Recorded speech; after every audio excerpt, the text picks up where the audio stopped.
And I want to tell William Ruto and his supporters, it is I, Rigathi Gachagua, who mobilized 4 million votes to make him president. I will mobilize 10 million voters to take him home. And I also want to confirm to him and his supporters, much as they despise me, I made him president with my supporters. I and my supporters can make another Kenyan president. That they must know. And they must stop having entitlement. The fact that I and my supporters supported him then gives me no obligation to feel ashamed that we shall not vote for him.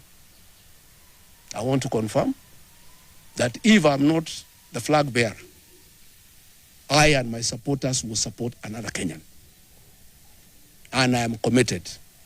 And I will do whatever it takes with my colleagues to make sure there is no division within the opposition, to make sure that everybody moves along, to persuade all my supporters to move along with me, that in case it is not me, I'll persuade all my supporters.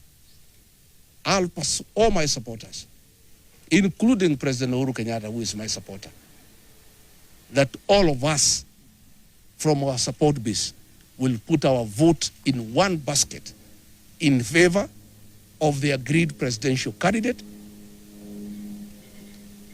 be it Rigathi Gachagua, be it Kalonzo Musyoka, be it Fred Matiang'i, be it George Natebea, be it Eugene Wamalwa, be it Edwin Sifuna, be it Martha Karua, it does not matter. Once we agree, and we shall agree, and I can tell you the commitment is total, we shall move on.